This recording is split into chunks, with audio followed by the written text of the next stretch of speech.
Can any good thing come out of Nazareth? That's the question that was asked. Because Nazareth was a bit of a non-entity. Nobody really knew about it. It was a small, very obscure little place. So when God came in Jesus, where did he come to? He didn't come to Athens, the intellectual capital of the world. He didn't come to Rome, which is, of course, then at the height of its imperial grandeur. And initially, he didn't even come to Jerusalem, that had such a long and rich history. He came to a tiny, obscure little village called Nazareth. When we look into Jewish records, we actually discover that in Joshua's account of the cities of Zebulun, he mentions 12 of them. No Nazareth. When we come to look at the writings of Josephus, Josephus mentions the cities of the Galilee, 46 of them. No Nazareth. And when we look at the Mishnah, which is the collection of Jewish tradition, there are 83 cities mentioned. You've guessed it already. No Nazareth. Nazareth is a tiny, obscure place. I think I remember some American friends talking about a little hick town in the boondocks. Well, that's exactly what Nazareth is.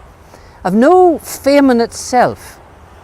It doesn't figure very importantly. But God chose one of the little places on earth to reveal one of the greatest truths that he was going to give us. It's when you walk a village street like this, you not only learn a little bit about the geography and the culture of where Jesus lived, but I think you get a profound insight into what you might call God's modus operandi. How does God work? You see, consistently down through the years, he's chosen the little people and the little places, the Nazareths of this world, because he's not concerned about human glitz or glamour. He's more concerned about his glory. And you know, today, all over the world in little places, little villages deep in the heart of the Ukraine, little villages deep in the heart of Africa and South America, there are God's faithful people going about his work. Oh, they're never going to catch the world's headlines, but they are on the cutting edge of the kingdom of God. Can any good thing come out of Nazareth? My, look at what started in Nazareth, and it's still going on.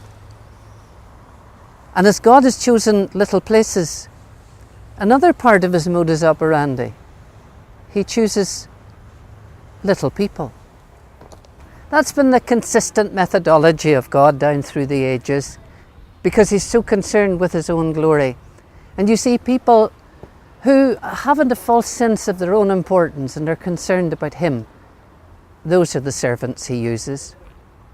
Naaman's servant girl, an anonymous little servant girl, and yet the story of Naaman would have been impossible without her. That's an interesting story in 2 Kings chapter 5, because remember, not only Naaman's servant girl, but do you remember how Naaman, he would have gone back home a leper. He was so stubborn and so proud. Had it not been for, yes, you've guessed it, his servants. They said, my master, if the prophet had asked you to do something difficult, wouldn't you have done it? See the wisdom that comes from the ordinary people. To this day, believers in Israel are called the Nazrim. They come from Nazareth. And if you look at Acts 24 verse 5, the early believers were called the Nazarenes. God has consistently just used these little people. And of course, that's at the very heart of his whole methodology. Do you remember when Paul was writing to the Corinthians, who could so easily have become overcome by the sophistication, the erudition of the learned Corinthian community? And yet, Paul says, where's the wise man? Where's the scholar? Where's the philosopher of this age? In fact, has not God made foolish the wisdom of this world For since in the wisdom of God the world through its wisdom didn't know him, God was pleased through the foolishness of what was preached to save those who believe. Brothers, think of what you were when you were called. Not many were wise by human standards. Not many were influential. Not many were of noble birth.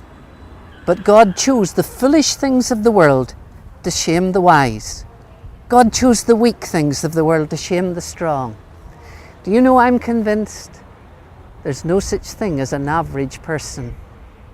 You can't reduce somebody to statistics. Every one of us absolutely unique.